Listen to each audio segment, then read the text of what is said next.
சென்னை ஐக்கிய கழகம் 3 ஆண்டுகள் அதிருப்தியாகவே நகர்ந்தன.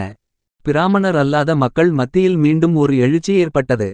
பின்னணியில் இருந்தவர்கள் அரசு வேலைகளில் இருந்த பிராமணர் அல்லாத பணியாளர்கள். அரசு அலுவலகங்களில் இருக்கும் பிராமணர்களுக்கும் பிராமணர் அல்லாதவர்களுக்கும் இடையே மோதல்கள் ஏற்படத் தொடங்கின. உயர் பதவிகளில் எல்லாம் பிராமணர்கள் இருந்தார்கள். அவர்களுக்கு கீழே இருக்கும் பதவிகள் பிராமணர் அல்லாத மக்களுக்கு. உத்தரவு போடுவது பிராமணர்களின் உரிமை. அதைச் செய்து முடிப்பது பிராமணர் அல்லாதாரின் கடமை. இந்த விதியில் இருந்து அணுவளவு பிசகினாலும் வேலைக்கு ஆபத்து.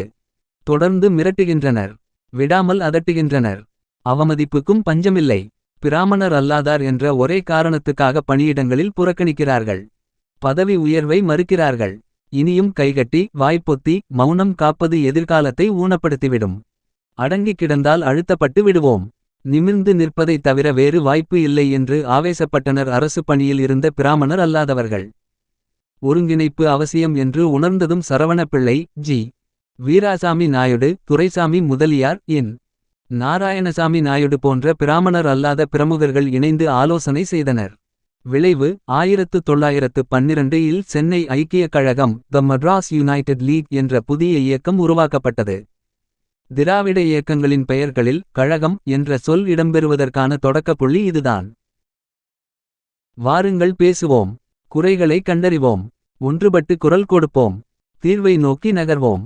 இவைதான் சென்னை ஐக்கிய கழகத்தின் முழக்கங்கள்.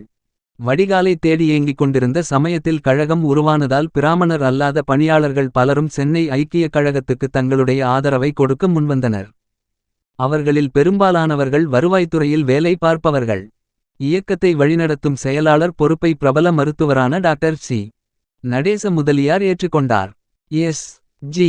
அரங்க ராமானுஜம் சென்னை ஐக்கிய கழகத்தின் துணைச் செயலாளராக தேர்வு செய்யப்பட்டார். அடிக்கடி சந்திக்க வேண்டும். ஆக்கப்பூர்வ பணிகள் பற்றி பேச வேண்டும். ஐக்கிய கழகத்தின் கூட்டங்களை எங்கள் வீட்டிலேயே வைத்துக் கொள்ளலாம் என்றார் நடேச முதலியார். சென்னை திருவல்லிக்கேணி பெரிய தெருவில் இருந்த நடேச முதலியாரின் வீட்டிலேயே கழகத்தின் கூட்டங்கள் அடிக்கடி நடைபெற்றன. பிராமணர் அல்லாத அரசு பணியாளர்கள் அதிகளவில் பாதிப்புக்கு இலக்காகியிருந்ததால் கழக கூட்டங்களில் அவர்கள் அதிகம் கலந்து கொண்டனர். அந்த கூட்டங்களில் விவாதிக்கப்படும் விஷயங்கள் வாய்வழியாகவே பரவத் தொடங்கின. கழகம் வளரத் தொடங்கியது. தொடக்கத்தில் கழகத்தின் முக்கிய பணிகள் 2. முதியோர் கல்வி இயக்கம் நடத்துவது முதல் பணி. கழகத்தில் இணைந்து செயல்பட்ட அரசு பணியாளர்களே அந்த பணியில் தங்களை ஈடுபடுத்திக் கொண்டனர். பட்டப்படிப்பு முடித்து வரும் பிராமணர் அல்லாத இளைஞர்களுக்கு பாராட்டு விழாக்கள் நடத்தி அவர்களை ஊக்கப்படுத்தி சமுதாய பணிகளைச் செய்வதற்கு அவர்களை தயார்படுத்தும் பணியிலும் கழகம் தன்னை ஈடுபடுத்திக் கொண்டது.